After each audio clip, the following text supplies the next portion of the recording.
Jadi Bapak Ibu, kalau kita kepengen ya putra putrinya baik, saya punya ngomongnya sepuh itu, beliau itu nggak tidur malam 21 tahun karena kepengen punya menantu kiai. Alhamdulillah diijabah. Gitu. Jadi setiap malam keluar rumah itu menghadap ke langit, ya, munajat.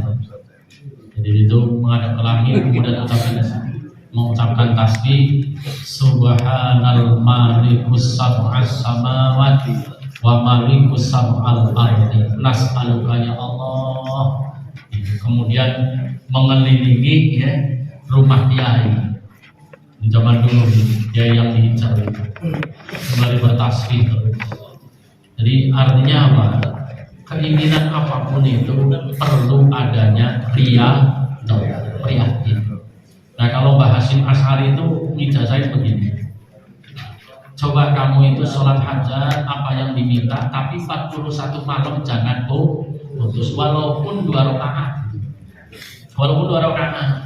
Misalnya ya Allah aku mohon ini usolli sunatan liqadul hajat rakaat ini ada alillahi ta'ala. Kalau guru saya Mbah Sofan itu bacaannya tayassara minal Quran yang ringan. Dari surat Ikhlas 3 kali. Rakaat pertama, kedua salam, kemudian doa. Dengan versi sendiri aja udah. Tapi itu istiqomah. Ini jangan ngotot-ngotan. Kalau lagi hangat sampai subuh. Kalau enggak beras gitu ya. Gitu ya. Jadi sedikit tapi terus menerus. Silakan gitu ya. Penting sekali. Karena apa? Segala sesuatu itu akan baik kalau didoa. Salawat terkirim salam mari kita sanjungkan kalimat baginda Nabi sallallahu alaihi wasallam. Semoga kita mendapatkan barakah syafaat beliau di dunia wal akhirah. Amin ya rabbal alamin.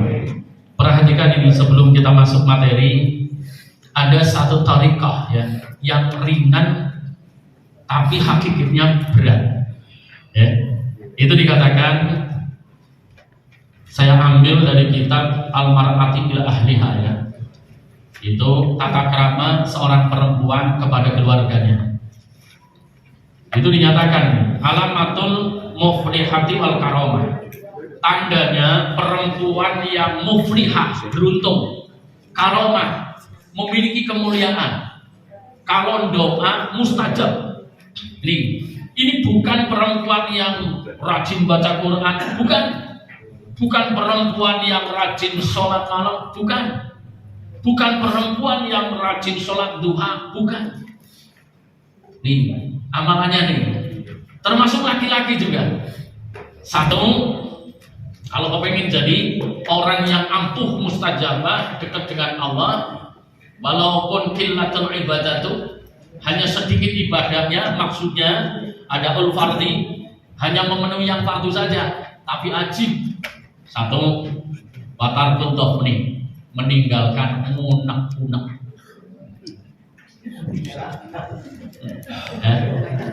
Meninggalkan unek-unek.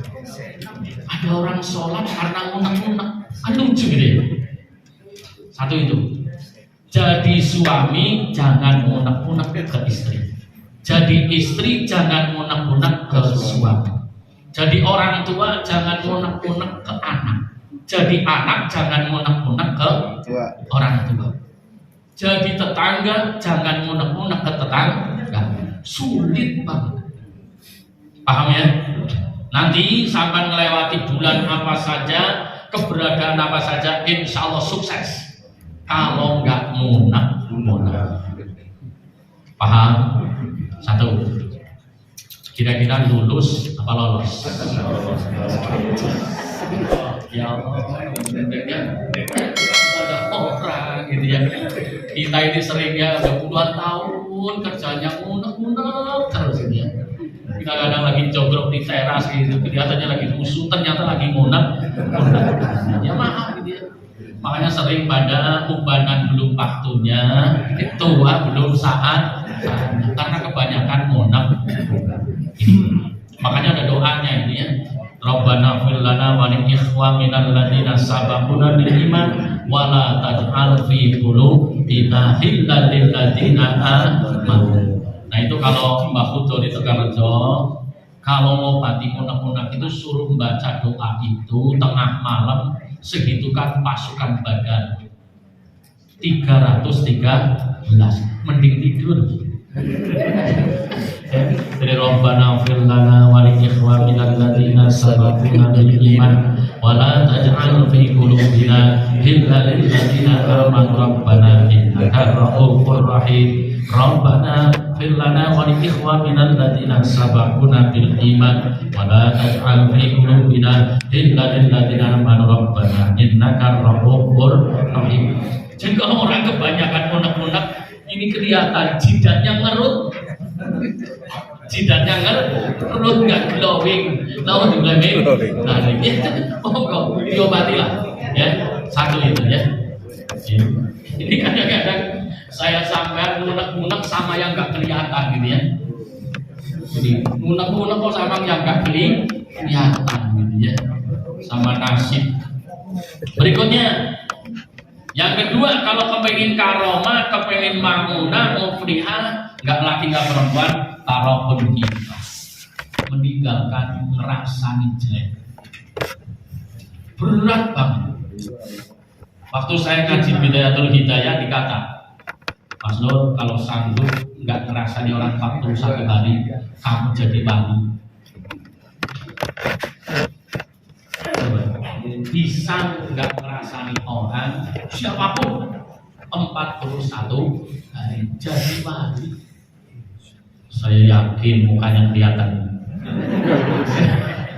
Kadang-kadang kita ini serumah kerjanya ngerasanin gitu ya. Istri ngerasanin suami, suami ngerasanin istri. Tinggalin ngerasanin. Itu benar-benar itu hujahnya. Ya. Jadi kalau saya sampean bisa nanti bulan puasa ya, puasanya jangan sampai ngerasain orang. Kita coba. Nih, benar-benar kok. Kalau dibilangin, nah, zina itu dosanya berat. Tapi ngerasain orang itu lebih berat 35 kali dibanding zina. Tapi jangan sampai terus ngomong berarti enakan zina ya Pak Ustaz. Campur. Ini kalau dibilangin, kayak gitu. Ngerasain orang. Padahal ngerasain orang itu ya ampuh sih yang ngerasain orang. Ada orang sakit gigi ngerasain orang sembuh. Ya benar gitu. Nyata kok. Ada orang pria gitu ya. Begitu ada tamu ngerasain orang keluar, gitu, sembuh ikut ngerasain gitu kan. Tahu dibilangin, nah gitu. Dua ya. Kemudian ketiga, tarakul adza, meninggalkan menyakiti. Gitu. Menyakiti istri, menyakiti suami. Ini apa nih? Mau dibilangin, nanti coba ya. Ayo kita masuk bulan Sya'ban, ini bulan sholawat. Sya'ban itu bulan sholawat, jadi bukan Rabiul Awal. Bulan sholawat itu nanti bulan Sya'ban, bulan ruwah. Maka silakan. Ini kalau Sya'ban kepengen ampuh, baca sholat waktu dia 1000 kali selama bulan Sya'ban. Alabot banget. Allahumma sholli wa sallim ala sayyidina Muhammadin sholatan tunjina biha min jamil ahwali wal afat wa taqtilana biha jamil hajjat wa tutahhiruna biha min jamil sayyi'at wa tarfa'una biha indaka a'la darajat wa tuballighuna biha aqsal khayat min jamil khairati fil hayati wa ba'dal mamat. Itu monggo kalau nggak mampu itu ya sholawat rahmat. Ini ijazah dari tarekat saya itu nggak banyak, sekali duduk 15.000 kali Mbak Malik ini ya. Terus nggak lama lah, sama mancing itu lama mancing. Sallallahu alaihi Muhammad, sallallahu alaihi Muhammad, sallallahu alaihi Muhammad, sallallahu alaihi Muhammad itu ya, itu bulan ruah nanti ya. Bulan ruah itu bulannya sholat. Banyakin ya. Jadi macam-macam sholawat itu. Jadi banyakin membacanya. Yang sungguh-sungguh timbulkan rasa rindu pada Nabi, hadirkan Nabi ke dalam lubuk hati. Benar-benar itu. Jadi sampai tumbuhkan kangen ke Nabi ya. Ini butuh ketemu Nabi. Karena apa? Saya sampai itu sebenarnya ya umat yang paling digadang-gadang, tahu digadang-gadang? Paling disayang, paling diharapkan itu kita semuanya. Tadi saya sampaikan ya. Jadi Nabi pernah bertanya kepada sahabat, siapa orangnya yang paling istimewa imannya? Sahabat jawab, malaikat. Ya enggak, malaikat enggak punya nafsu. Kemudian sahabat lain jawab, Nabi. Ya enggak, Nabi maksud. Kemudian dijawab sahabat, ya enggak, sahabat hidupnya bareng sama Nabi, tidur bareng, jalan bareng.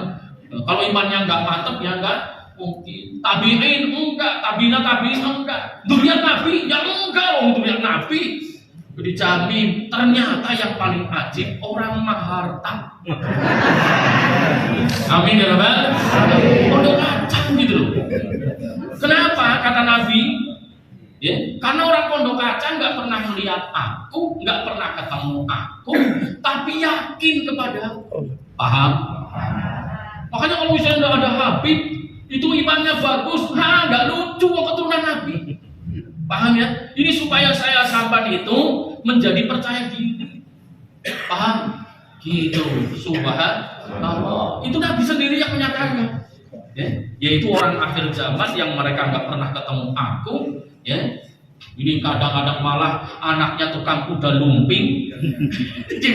Anaknya tukang kuda lumping, tapi yakin kepada aku. Tahu kuda lumping? Epek itu kalau bahasa itu. Ini subhanallah ya Allah. Itu ada keterangannya. Itu luar biasa. Jadi kalau misalnya saya sering ngomong sama keluarga kiai, para gus-gus, sampean itu kalau nggak ngerti agama kebangetan, mau rumahnya untuk pengajian, ya bapaknya itu ngajar ngaji, ibunya ngajar ngaji. Lu kalau nggak ngerti agamanya kebangetan.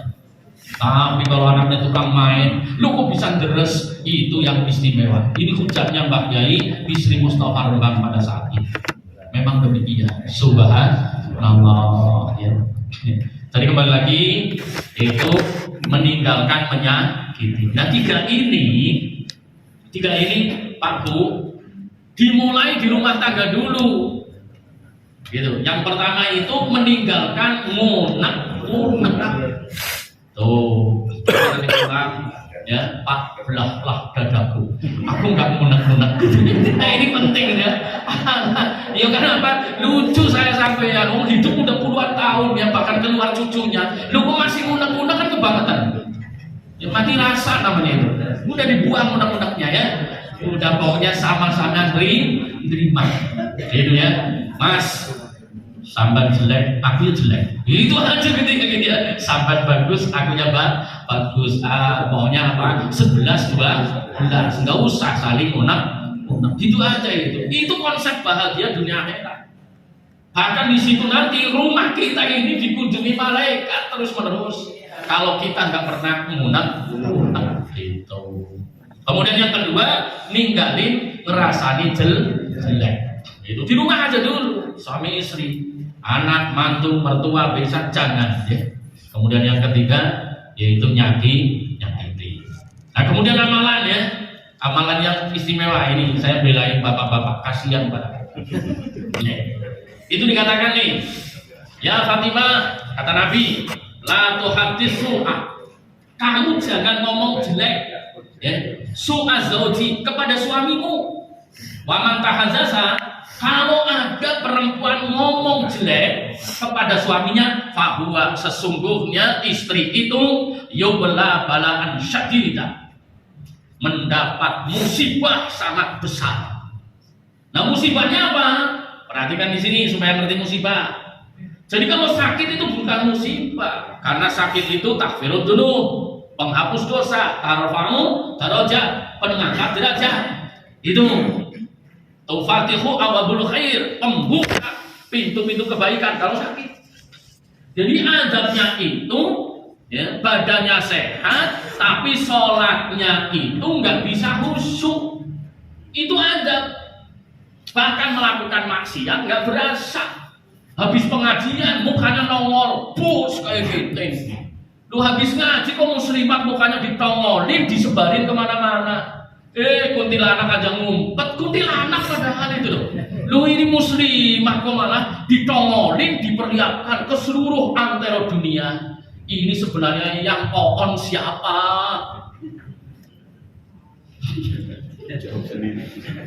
Jawab sendiri. Ya. Nauzubillah. Nah itu merupakan apa? Adab. Jadi para aulia itu adabnya ketika apa? Bisa sholat tapi nggak bisa khusyuk, itu adab. Siksaan berat. Subhanallah. Gitu loh. Ya. Jadi bukan masalah yang macam-macam. Jadi kalau misalnya orang itu ya, orang melakukan maksiat terang kelihatan, dirasani orang.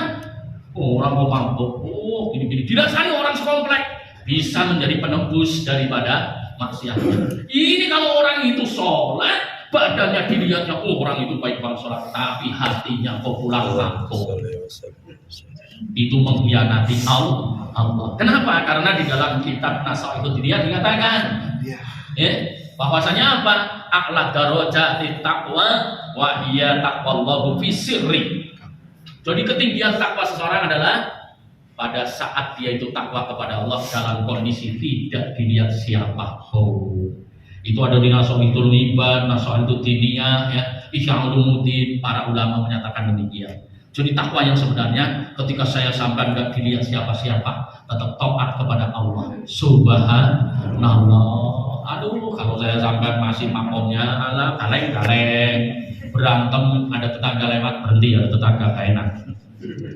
Ya, jika tetangga sudah lewat, ayo lanjut.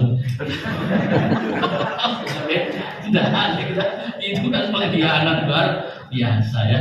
Jadi ingat di sini, ya. Jadi termasuk suami istri kalau kata-katanya jelek itu jadi musibah. Kemudian berikutnya, ya Fatimah, ingat-ingat perempuan ya, nanti amalin. I'tahunna lahu ta'aman. Di dalam kamu itu menyuguhkan, di dalam kamu itu menghidangkan kepada suami kamu ta'aman, makanan, wasyaraban atau minuman, ya. Waduhnan atau ya, menghidangkan, memberikan minyak wangi, jadi ya, afdalu itu lebih utama min aqta'it ta'ami arba'ina miskinan, dibandingkan sedekah 40 fakir miskin. Melayani makan minum ngambilin, jangan sampai ya, emang gak punya kaki ambil dewek. Tidak begitu. Jadi silakan ya, punya suami suruh duduk, Pak kamu di sini, ambilin minum, ambilin makan. Kalau mau pergi ambilin minyak wanginya penting untuk asik ini pakai kilo perlu sampai pakai kuyuri. Harga jadi pergi ya. Itu lebih utama dibanding ngasih sedekah makan 40 fakir miskin. Ya Allah, ini ya ampun, orang suami kayak apa? Kayak peliharaan ayam disodorin dong. Doyan makan, kalau nggak doyan, lupain sono tinggal. Ini sebenarnya surga yang paling gampang gitu.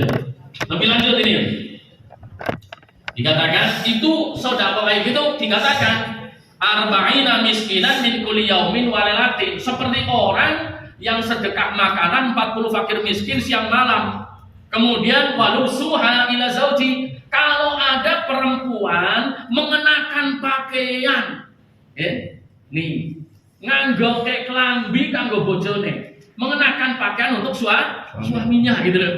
Itu dikatakan min khalibihi, dari pakaian afdalu min iqta'i, itu lebih utama pahalanya dibandingkan memberikan izari ala samanina rajulan, memberikan sarung utama atau pakaian kepada 80 laki-laki iryanan yang telanjang. Subhanallah. Cuma ngambilin baju dari teman, Papa sini tak pakai, itu ya, terus dipenikin. Tapi sampai penik aja, jangan sampai ke bawah. Kayak gitu. Itu lebih utama dibanding sedekah pakaian 80 pakaian kepada laki-laki yang telanjang. Saya yakin nggak pernah memberikan pakaian ini. Oh pernah. Coba ya, itu subhanallah. Ini amalan-amalan yang luar biasa ya di situ. Namun dibilang nanti paling pernah ketika suaminya sakit dalam kondisi sehat. Lebih lanjut nih. Wa naumuha, tidur bareng suami atau istri. Nih, wa naumuha ma'a zawjiha mislu naumil Ka'bah. Itu seperti tidur di Baitullah. Oh, tidur bareng suami. Makanya dikatakan ya, kalau suami istri itu kepengen musir setan, tidur bareng. Sesarung bisa. Lu teman lu ini bukan ini yang kau tahu di belakang dalik. Ini jadi lu nggak percaya. Ya, tahu di belakang dalik. Mana mau zawjiha ya, tidur bareng suami itu mislu naumil Ka'bah. Kemudian lebih lanjut, wakub latuha mencium ila zauji kepada suami mislu qoblatil hajaril aswad, itu seperti pahalanya nyium hajar aswad. Apalagi kalau yang suaminya hitam, cocok.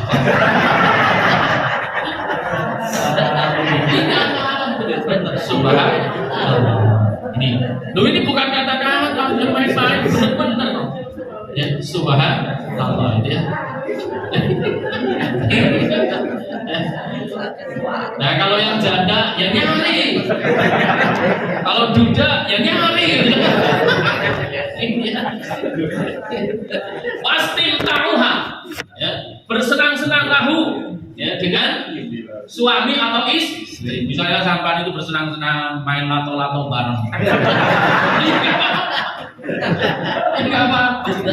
Main lato-lato bareng, main gundu bareng, congklak gitu ya. Ya nggak apa-apa gitu loh. Oh, baginda Nabi seperti itu ya. Gitu ya. Main congklak bareng misalnya berdua gitu ya. Gitu. Kalau misalnya kalah istrinya dijembel gitu ya. Ini kalau menang suaminya disium misalnya gitu. Ya nggak apa-apa.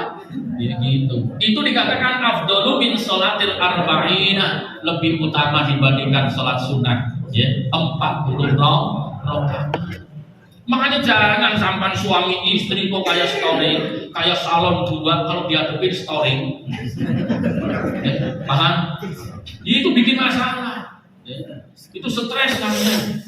Nauzubillah bukan begitu ya, hati-hati ya. Jadi kalau sampai misalnya suami istri dihadapin kok kayak salon stereo gitu ya, nging gitu ya, ngomongin nggak jelas ya, maaf gitu ya, itu rusak gitu ya, paham? Jangan kayak cerekan bagong sama cerekan ayam gitu ya, didudukin, diem sama-sama diem, jangan gitu ya. Karena ini ada aturannya, subhanallah. Jadi di sini ya, kumpul sama keluarga itu jangan diremehkan. Itu termasuk ibadah yang sangat istimewa.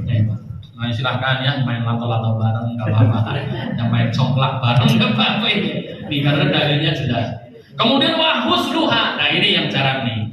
Wahusluha rijlahu, mencuci kakinya. Apalagi kok nyuci seluruhannya gitu ya, sebotol-botol ya. Nah, ini cuma nyuci kakinya aja. Wahusna rijlahu, mencuci kedua kaki suami. Itu wahid matuha. Ya. Nah, para alim ulama menyatakan wanahmiha, semisal daripada mencuci, mijitin ya, kaki suami. Itu dikatakan dengan hikmat. Karena ada orang mijitin itu maaf ya. Iya maaf ya. Jadi yang hikmat benar-benar mijitinnya ya. Jangan mijitin dikepukin gitu ya. Ini udah kayak gitu di blok-skin kayak gini itu. Sampai suaminya ini mijitin apa ngamuk gitu ya. Wahid matiha, dengan penuh kasih sayang. Afdalu min shadaqati, itu lebih utama dibandingkan sedekah alfi dinarin, 1000 dinar. Sementara 1 dinar dirham itu kalau saya ngaji dulu dikatakan 13 juta 1 dinar. Nah, kalau 1000 berapa itu mendarat? Berapa malu nih? 13 miliar itu ya. Wamtisalu amrihi alamatul muflihah, dan manakala perempuan itu taat kepada suaminya, itulah tandanya perempuan yang beruntung.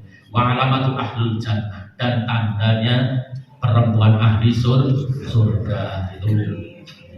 Jadi di situ jamaah rahimahullah, nanti kalau dibacakan ini kitabnya sebenarnya kecil kayak gini ya, ada bulmar ya. Tata keramanya seorang perempuan, tapi luar biasa kalau diamalin itu Ya, jadi bukan kaleng-kaleng, jadi perempuan ya yang doanya itu menggetarkan Sidratul Muntaha. Karena nyari sulit banget. Perempuan pinter banyak. Ya. Ini kadang-kadang malah ceramahnya laki-laki sama ceramahnya suaminya lah pinteran suami istrinya. Kenapa? Suaminya ngomong 1 kali, istrinya ngomong 7 kali. Nah, jadi ya Allah gitu. Ya, bukan itu jaminannya. Tapi perempuan yang seperti tadi. Subhanallah. Jadi jamaah rahimahullah, amaliyah itu kelihatannya hal-hal sehari-hari yang ringan, tapi besar sekali sebagai pembuktian kebenaran agama sering pada dilalaikan, sering pada dilupakan. Contohnya itu kita sabar terhadap fitnahnya anak, istri atau suami, itu lebih utama dari berbagai munajat. Subhanallah, hingga menduduki makom Nabi itu dari situ. Ya, jadi kalau ada suami sabar dengan istrinya, ya, kalau bahasa saya orang Banyumasan bahasanya koek, ya. Jadi jangan sampai tiru orang Banyumas koek. Gitu. Jadi kalau ngomong itu apa adanya, istilahnya ya, udah punya istri isinya demek, rewel, orang anak warisan, tapi sabar. Paham? Mereka bahasa saja saya itu, kiai saya itu kalau ngomong gitu, kok pada ya bersabar mari bojomu sih demek itu udah gede, no profil gitu, demek, rewel, cerewet banget ya, orang anak warisannya, udah soalnya tinggalan ya, tapi kita sabar gitu ya. Itu kata kiai saya, kamu balasannya itu seperti Nabi Ayub tuh. Jadi kalau kita ini menerima fitnahnya suami itu fitnahnya istri itu nggak enakin sabar, maka pahalanya seperti Nabi Ayub. Subhanallah itu. Kemudian sebaliknya kalau misalnya istri menerima fitnahnya suami sabar ridho, maka pahalanya itu seperti istrinya Fir'aun yang begitu meninggal langsung disambut oleh penghulu surga. Sebaliknya kalau kita disabar dengan fitnahnya anak seperti Nabi Nuh. Subhanallah itu. Makanya di situ. Jadi pantas bagi dalam yang menyatakan ya min ummati kal bani Israil ya. Itu kal anbiya Bani Israil. Jadi umat Nabi itu banyak yang memperoleh kedudukan seperti nabinya Bani Israil. Silahkan buka halaman 5 ya. Jadi untuk menjadikan kita menuntut ilmu semata-mata karena Allah di dalam kitab Hidayatul Hidayah itu perlu didandani akhlaknya. Halaman 5 jilid kedua, yaitu bayanu qabulil akhlaqi litahyiri bitariqir riyadhah. Menjelaskan akhlak itu bisa berubah dengan cara prihatin, dengan cara riyadhah. Sekarang saya tanya nih, permasalahannya ibu bapak, sampean itu merasa punya akhlak jelek nggak? Iya, banyak. Nggak merasa nggak gitu? Merasa. Yang jelas dong ngomongnya, merasa. Ya. Tapi di sini doang ngomong rasanya. Kalau di luar enggak ya. Jadi orang kan berobat harus merasa sakit dulu, gitu ya. Jadi kalau misalnya saya sampean merasa bahwa saya punya akhlak jelek. Ya. Apa akhlak jeleknya? Misalnya nggak bisa sabar, misalnya nggak bisa syukur, misalnya tadi cerewet, misalnya ya keras hatinya. Nih. Nah itu mesti diobati di situ. Jangan dibiarkan, ya. Jangan berlalu terus. Karena ada orang yang ampun, angkuh kok sudah 20 tahun gitu loh. Naudzubillahin dari di situ. Nah ini harus dirubah gitu. Nggak sabar kok sudah puluhan tahun gitu. Naudzubillahin. Ada lagi yang dablek, jadi dablek mati rasa ada gitu ya. Orang jadi bapak kok mati rasa gitu loh. Anaknya rewel ya diem, anaknya baik ya diem gitu ya. Dia apa-apain diem aja, itu namanya mati rasa, nggak boleh kayak gitu. Naudzubillahin gitu ya. Nah itu harus diobati. Nah ketika kita mengerti penyakit ya, akhlak itu mesti kita ini ketemu dengan ahlinya. Karena orang sakit kalau misalnya panas, flu, demam berasa. Tapi kalau sakit moralnya nggak berasa. Aku salah apa sih? Aku kurang apa? Kan sering gitu ya. Ya apalagi perempuan itu ada orang, mamamu ini kurang apa? Waduh, tahu tidak Ben? Udah nih ngomong ke suaminya, Pak, nyari suami yang kayak saya nggak ada. Waduh, ngomongnya gitu ya, ayahnya hebat banget itu. Apalagi kalau bapak-bapak ya ngomongnya apa, Bu? Perhatikan ibu, mendingan saya dibanding dengan suami sono pocokan sono itu. Maghrib celana pendek kan. Aku maghrib itu sholat. Waduh, udah ini naudzubillahin. Nah, ini repot kalau sudah kayak gitu. Jadi ingat-ingat di sini, langkah pertama memperbaiki akhlak itu mesti tahu bahwa dirinya itu punya kekurangan. Makanya jelasnya silakan lihat. Iklan, ketahuilah. Anna ba'da man khalabat alaihi. Sesungguhnya sebagian orang itu sering khalabat alaihi, terkalahkan oleh angguran-angguran atau kekosongan waktu. Nih, khalabat alaihi batolat. Jadi merasa berat, batolat istasqalal mujahadah. Melakukan riyadhah itu berat banget. Ingat-ingat ya. Jadi saya sampai biasanya terlilit oleh waktu yang luang, waktu yang berlalu terus-menerus. Itu berat rasanya untuk melakukan apa? Istasqalal mujahadah. Ya, melakukan mujahadah terasa berat. Benar apa benar? Latih sabar, latih syukur. Guru saya ini aneh-aneh gitu.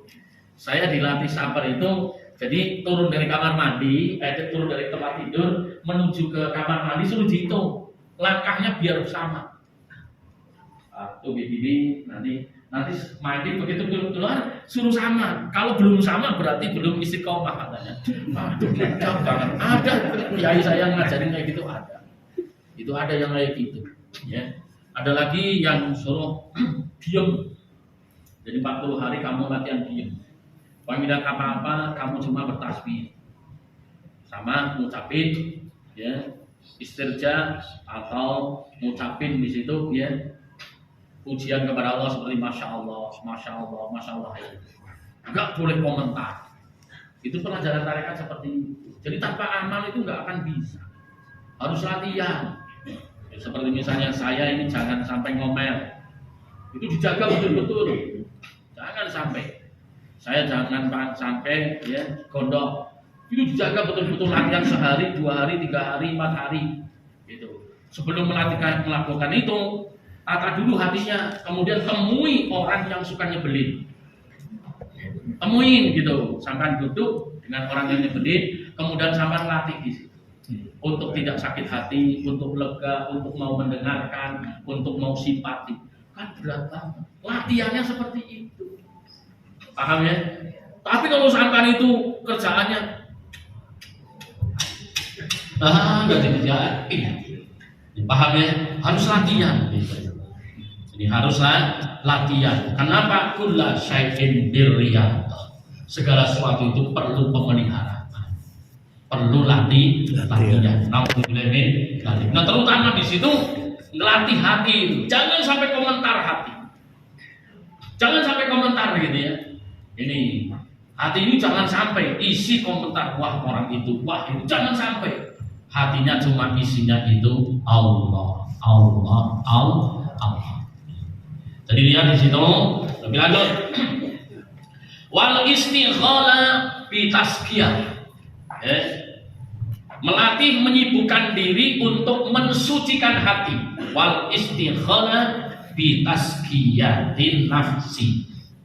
Wa tahdibi dan membersihkan al akhlaqi akhlak.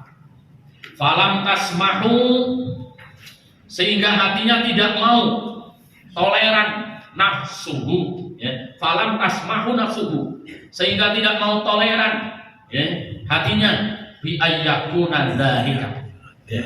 Dengan semua itu maksudnya tidak mau toleran dengan males dengan tidak menjaga hati sekalipun berat gitu. Kemudian likasurihi wa naqsihi. Ingat-ingat. Jadi kita ini supaya falam tasmah nafsahu bi ayyakuna dalika likasurihi, itu dengan menerima semua semua apa? Likasurihi wa naqsihi, kekurangan, kebodohan. Jadi diakui dirinya itu loh, aduh ya ini goblok, aku ini bodoh karena kerjaannya mengikuti hawa nafsu, gitu loh. Wa khabasi takholatihi, dan juga kotoran hatinya, takholatihi, sehingga ia bisa masuk faza'ama annal akhlaq, bahwa akhlak tidak akan bisa dirubah, sehingga ini masuk ke dalam lubuk hati keyakinan bahwasanya annal akhlaq la yutasawwaru tahyiruha. Akhlak tidak akan bisa dirubah karena sesungguhnya fa inna taba'a watak la tatakhayyaru, itu tidak akan berubah, fanaqulu law kana, sekalipun di situ akhlak la taqbalu tahyira. Jadi perhatikan ini, sampai mesti memahami betul-betul. Jadi hati kita ini, ini harus dipahami sampai betul-betul, sampai betul-betul ini tidak toleran terhadap diri kita. Artinya bersikap teguh, bersikap kekeh, bahwasanya kebodohan, kekurangan, di dalam diri kita itu semua kalau diikuti akan menjadi taubat, akan menjadi watak. Nah kalau sudah menjadi watak, la tatakhayyaru, itu sulit sekali dirubah. Fanaqulu law kana al akhlaqu la taqbalu tahyir. Sekalipun demikian akhlak itu dikatakan oleh kebanyakan orang la taqbalu tahyira la batalat al-wasaya, bahwasanya akhlak tidak bisa diubah. Apa gunanya wasiat, nasihat dan tuntunan kalau memang akhlak itu tidak bisa dirubah? Maksudnya apa? Ketika saya sampai itu melakukan kesalahan menjadi watak, jangan kecil hati.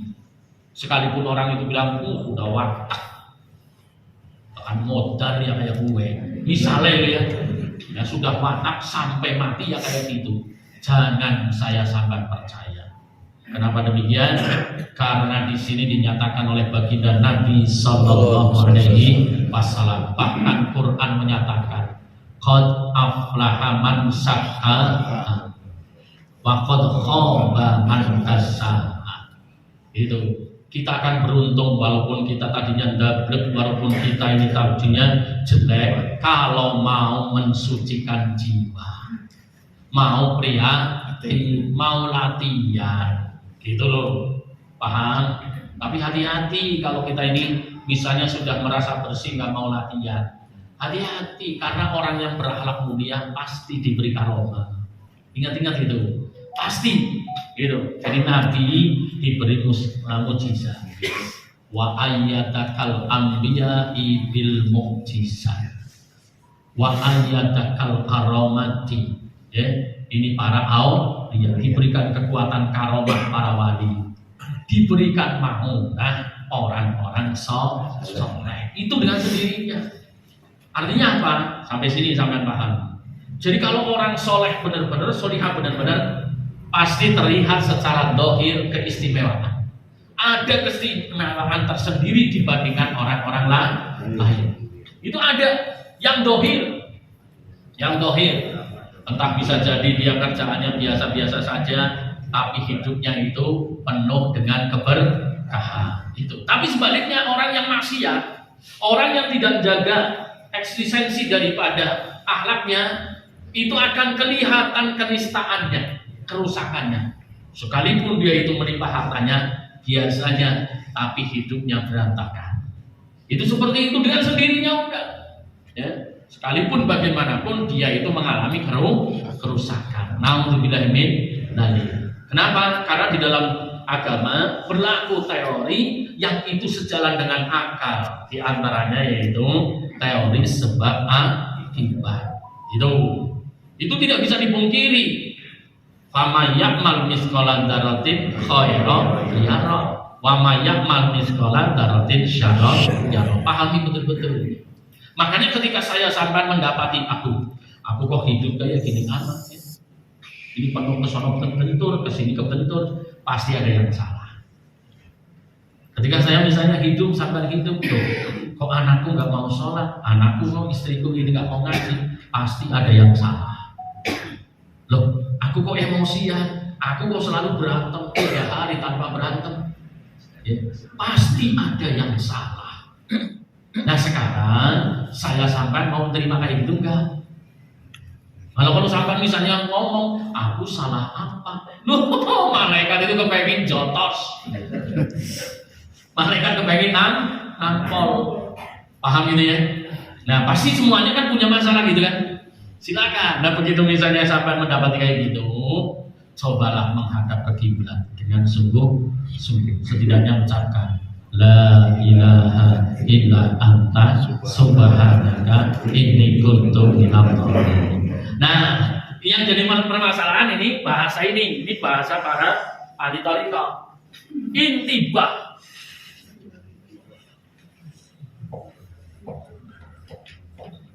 Ini yang sulit, ya.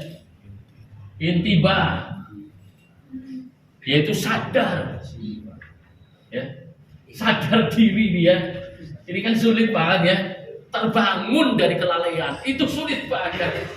Coba saya renungi ya, sampai renungi. Ini banyak sekali orang berpuluh-puluh tahun malam hari tidur baik, ya nggak berasa, ya Pak ya.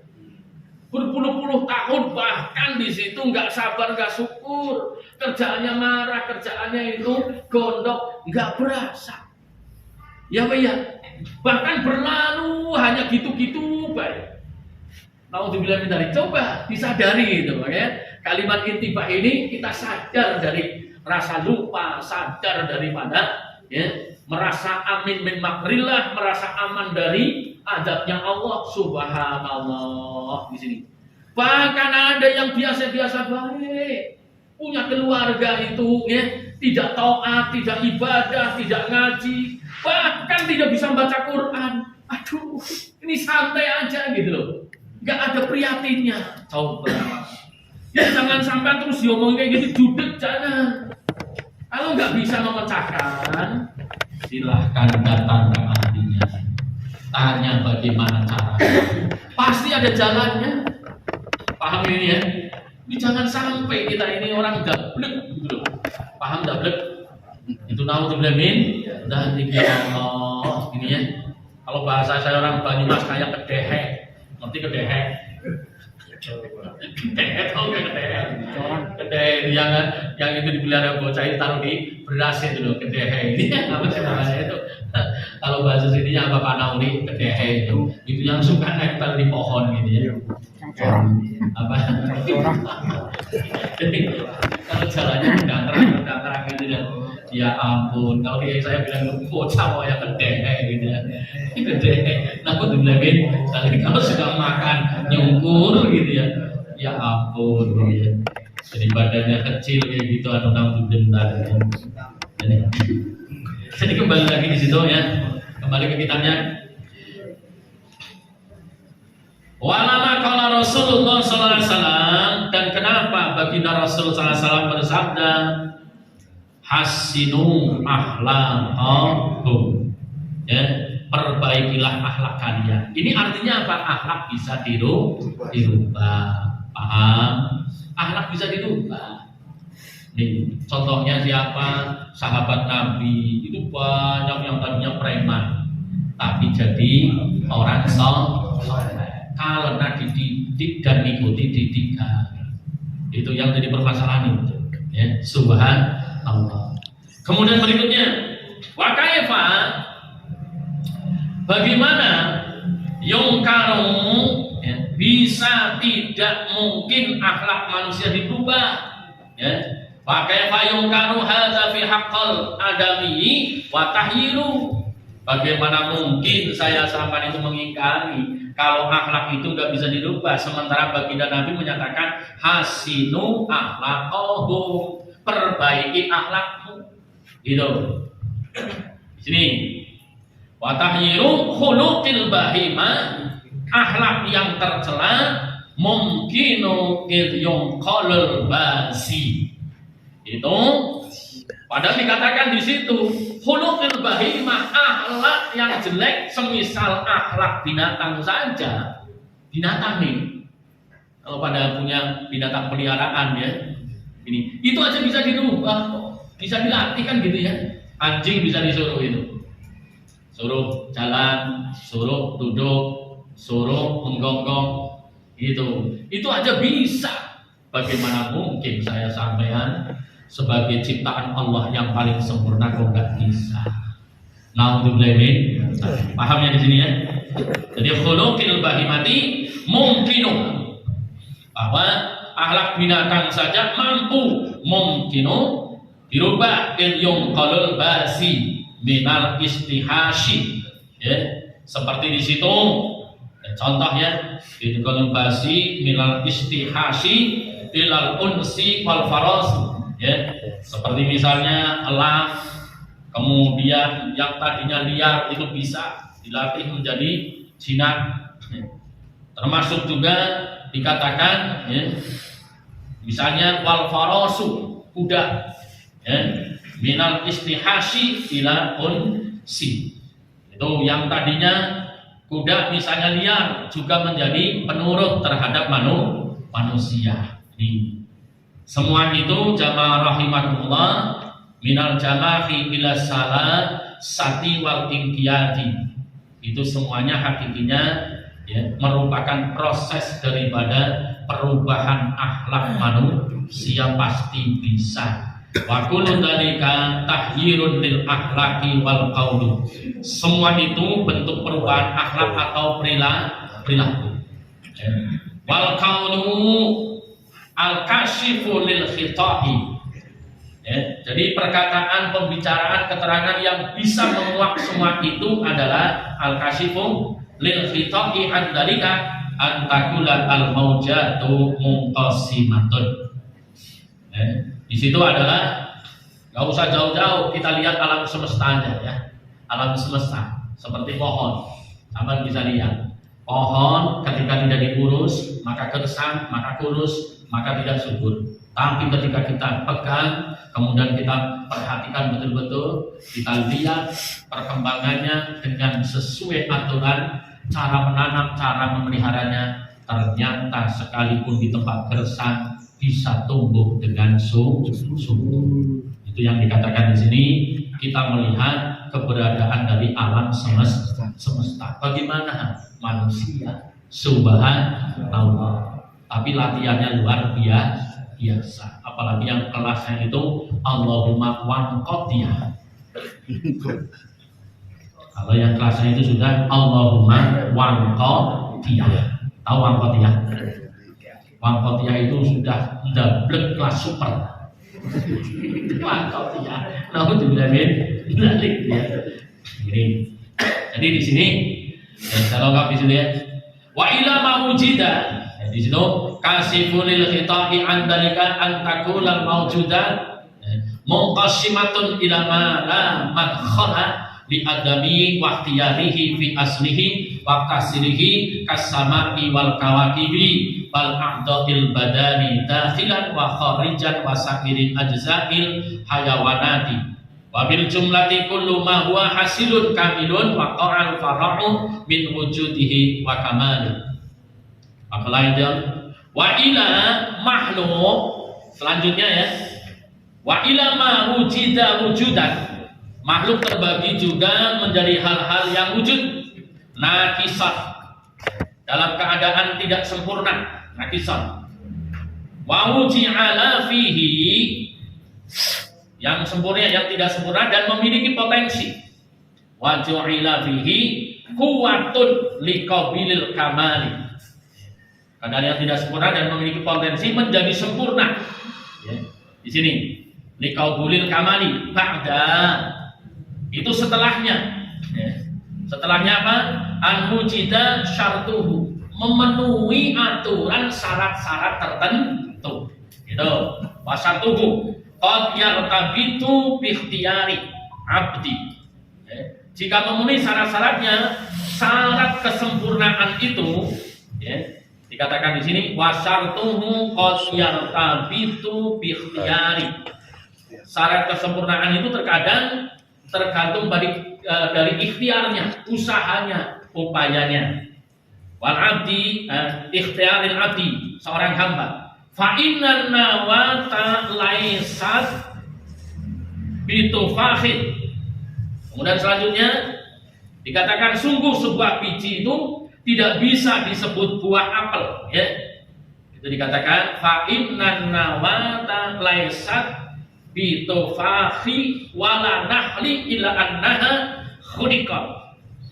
Sebuah biji tidak bisa disebut buah apel atau kurma, namun biji tersebut tercipta khuliqat khalqatan yumkinu an tasira nahla. Ya. Bisa tercipta menjadi sesuatu yang bisa berubah menjadi kurma ketika apa? Dirawat. Ingat-ingat ini. Khalqatan yumkinu an tasira nahla. Ida insafal tarbiyatu. Nah di sini semisal itu dirawat itu tarbiyatu itu ilaiha wala tasiru tufahan aslan wala bitarbiyatan. Dan sama sekali tidak bisa menjadi apel kecuali melalui perawatan. Pun demikian orang tidak akan bisa menjadi baik, tidak akan bisa berubah kalau tidak mau belajar. Belajar perlu guru, guru perlu ditiru. Paham di sini ya? Sampai sini Pak bisa dijelaskan, bisa diterima. Jadi sampai itu wah matanya itu akan wangkot, tahu wangkot? Tetap kayak gitu saja. Kalau sampean gurunya diri sendiri. Kenapa? Karena kalau diri sendiri, Allahumma bener dewek, nggak ada salah. Ya, gitu. Sekarang banyak nggak orang kayak gitu? Nah untuk bilangin, makanya saya kadang-kadang pusing gitu. Ya, sekarang teman-teman kiai sepuh itu sudah pada mati, sudah pada almarhum. Saya kalau pulang dulu sering diskusi, di Jakarta orangnya kayak gini, wah masa dong, bener nih gitu ya. Kalau diomongin suruh ngalor, lari ngidur cepet banget. Nah belum itu geleng gitu ya, bener gitu. Kemudian diskusi ya. Kalau sekarang ya Allah, jarang kita ketemu udah nggak ada. Karena yang dulu sering saya diskusi itu ya kalau Purwokerto sampai itu di medsos. Terkenal itu namanya Kiai Haji Ridwan Sururi. Itu sering saya duduk bareng. Kemudian Kiai Tarmadi, pengasuh Pondok Api, muridnya Kiai Udori. Kiai sepuh Pak, Kiai Musalim Ridho. Itu anggota DPR 92 itu. Saya dulu sering gitu, sering sharing kayak gitu. Ya. Dan beliau pengalaman di pondok, pengalaman orang-orang yang sampai tawatok. Nah, saya menyampaikan pengalaman orang di kota. Kalau ngaji kayak gini, kadang-kadang diajarin, malah ngajarin. Sering gitu, kita habis baca khotbah, nanti pulang-pulang di depan masjid ngomong, Pak Ustadz, memang kayak gini. Ya ampun, semprul. Orang diajarin itu supaya diamalin, bukan balik ngajarin. Naudzubillah min dzalik. Itu maaf, zaman akhir seperti itu. Nah sekarang saya tanya, sampean punya guru nggak? Jangan dijawab. Sampean punya guru mursyid nggak? Sampean punya orang yang dipatuhi, yang digugu, ditiru nggak? Sampai sini aja sampean itu silahkan tanya. Kira-kira sampean ketika memutuskan dalam kehidupan, seperti mau nikahin bocah, seperti mau hajat apa, sampean ada yang menjadi panutan nggak? Apa ngikuti Google? Silakan. Gitu. Jadi saya kalau ngopain anak bagaimana? Ada nggak panutannya? Apa semaunya sendiri? Subhanallah, gitu. Ini penting banget untuk merubah akhlak. Karena ketika kita ini sudah ketemu dengan orang yang ahli, nanti berubahnya itu totalitas dan sangat cepat sekali. Karena sesuai dengan konsep. Tapi kalau tidak, kalau masih mengikuti kemauan sendiri sampai kapanpun. Bahkan para aulia menyatakan andai kata diobati wali dari timur sampai barat tidak akan sembuh. Naudzubillahi min dzalik. Gitu. Makanya di sini ibu-ibu, bapak-bapak jamaah rahimahullah, sampai dikatakan sorot nawatu, ketika biji-bijian saja muta'assaratan bil ikhtiyari, itu bisa berubah dengan usaha, dengan ikhtiar, hatta takbala ba'dul ahwali, itu melalui apa? Melalui ya, misalnya disemai, melalui dipupuk, melalui di macam-macam ya. Maka di sini takbala ba'dul ahwali duna ba'di. Maka begitu juga emosi dan syahwat. Ingat-ingat di sini.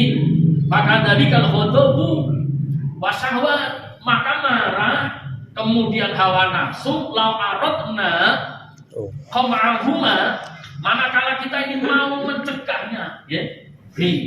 Lau aradna, kita punya keinginan qam'ahuma, untuk mencegahnya, untuk merubahnya dengan cara apa? Qahrahuma, dipaksa. Aku jangan marah, aku jangan ngikutin aku, males harus dibuang. Gitu, ngikuti keinginanku harus dihilangkan. Gitu. Kita yang dimaksud dengan qam'ahuma wa qahrahuma. Dengan cara apa? Bil kulliyati. Itu secara total, jangan setengah-setengah. Dengan siapa saja ini, bapak-bapak, tolong bangun. Tidur diomongin pura-pura tidur. Pedih banget ini. Dengerin gitu ya. Pokoknya dipaksain. Misalnya ngaji kok aku ngantuk, geblagin aja ke tembok. Biar melek gitu ya. Kalau enggak bawain capek, harus dipaksa. Harus dipaksa gitu. Kenapa? Kenyataannya maaf ya, banyak orang itu ngaji kok dengar-dengut. Tapi kalau main, kalau jalan kok bahkan selesai ngaji, oh buron itu sampai 2 jam kuat. Tapi begitu lah, itu gimana ini? Kayak gitu kok tahun-tahunan gimana coba? Naudzubillahi. Bahkan banyak orang itu kalau misalnya ya ngaji apa-apa itu aduh pegel ini dan sebagainya. Ternyata jalan-jalan ke Anyer sehat gitu ya. Ini yes gitu loh. Loh kalau ngaji kok loyo gitu loh. Ya maaf itu perlu dipaksa. Paham ini ya? Aduh, kenapa nih? Ya memang seperti itu. Ini kadang-kadang tapi ibu-ibu suka marah gitu ya. Saya sering bercanda sama keluarga gitu. Kalau diajak ngaji, ada katanya, aduh Pak, pegel gini dan sebagainya. Tapi begitu nih, kalau uang 300 juta ini, tolong belanjain. Kamu udah sembuh belum? Udah sehat. Ini biasanya gitu ya. Kan lucu ini gitu ya. Parah itu kalau diajak sholat katanya pegel ini begitu. Tolong beli ini. Oke ya udah siap gitu kan. Mau dibilang gitu ya. Ini kenapa? Karena kurang lihat. Mau dibilang ya Allah. Itu kalau saya dulu punya guru pada kalau diajak ya kemana-mana sakit, tapi diajak ngaji sembuh. Subhanallah. Kalau saya sampaikan kebalik, kalau mau ngaji ada aja yang katanya badannya pegel, yang katanya kadang ini dan itu dan sebagainya ya. Ada orang yang katanya aduh Pak Kiai saya pengen ngaji, tapi saya nggak bisa duduk lama. Nggak bisa duduk lama, kondangan 2 jam kuat gitu ya. Namun bilangin gitu ya, nggak bisa duduk lama. Ternyata naik bis ya ke Semarang kemarin kuat dia bilang, udah kayak gitu pakai di selfie aja kan bikin tak gitu loh. Dia cek ngaji katanya pinggangnya sakit, dilihat apa selfie-nya di situ ya, masang status lagi jalan kan kurang ajar itu kan ya. Makanya di sini ingat ya. Jadi waqahrahuma. Jadi syahwat, marah itu harus dipaksa. Bil kulliyati hatta la yaqalahuma, sehingga kedua itu enggak bisa bercokol di dalam diri kita. Asarun lam naqdir alaihi aslan, dan mampu melakukannya. Harus di sini. Kemudian walau aradna salah satahuma, namun jika kita ingin mengontrol ya, walau andai aradnya menginginkan salah satahuma wa qa'adahuma birriyadati, itu hendaknya menuntun keduanya itu dengan riyadhah. Nah, tapi kalau riyadhah misalnya yang saya dapat, saya yakin nggak mampu pada. Kalau saya dulu dilatihnya supaya jangan marah, puasanya muti. Puasanya muti, gitu. Kemudian ketika tidak marah itu diperintahkan ya supaya dengan siapa saja ngalah gitu. Jadi kalau misalnya kita mau ngobrol dengan siapa saja gitu ya, misalnya ibu mau ngobrol sama mantu, ibu bapak mau ngobrol sama tetangga, udah siap-siap. Aku nggak mau nyangkal, karena nyangkal itu biasanya biar marah. Ada orang itu sama tetangga sewot tahun-tahunan gara-gara ngobrol nggak sependapat. Iya Pak ya. Iya. Ini makanya ketika ngobrol sabar, kalau kepengen sabar, kepengen menjadi orang yang nggak nuruti hawa nafsu, pokoknya jangan ngalah dulu gitu. Misalnya ibu dikatain sama ibu, itu nggak benar. Oh iya, aku nggak benar. Saya yakin nggak ada kayak gitu. Kurang benar apa aku adanya kayak gitu. Ya Pak ya. Enak sih itu kayak gini. Saya jadi perempuan. Nasi setiap hari. Nah, nggak jadi. Kalau udah kayak gitu, maka otomatis udah nggak bisa nahan, ngomong baik. Paham? Misalnya ngomong bukan isapan jempol pasti. Tapi kalau misalnya ibu suami, ya, istri yang ngomong Pak, jangan kayak gini. Oh ya, bapak salah. Udah berhenti udah. Setannya kabur. Kurang ajar. Nah, coba. Ya Pak ya Bu. Coba kalau sampai ngomong gitu terus suaminya, iya Bu benar. Cuma kayak gitu doang. Iya Bu benar. Mandek. Oh mandek. Berhenti total itu. Tapi kalau misalnya yang nggak kayak gitu bagaimana? Oh begini bagaimana? Terus akhirnya apa? Alah, satu pergi ke kamar, satu geblak kayak gini, asem ya. Ini itu nggak bisa dipungkiri. Maka kalau mau latihan akhlaknya baik, satu ngalah. Walaupun sampean menang. Ingat itu ngalah dulu. Ngalah. Jadi dengerin. Anak mau ngomong, sampai ngalah. Jangan sampai belum apa-apa udah ngomong, kamu itu kencingku. Jangan ngomong. Loh udah, anaknya langsung ngajar itu aja. Tapi kalau sahabat, oh ya silakan, bapak dengerin. Oh ya ibu dengerin. Gimana pendapat kamu? Ngalah udah. Oh ya, walaupun itu salah, diterima itu ngalah. Nanti kesempatan lain sampaikan kebenaran itu pasti masuk. Paham ini? Jadi ingat-ingat, menghilangkan hawa nafsu, menghilangkan amarah satu resepnya, yaitu ngalah. Itu sampai sini aja dulu. Udah jam 10.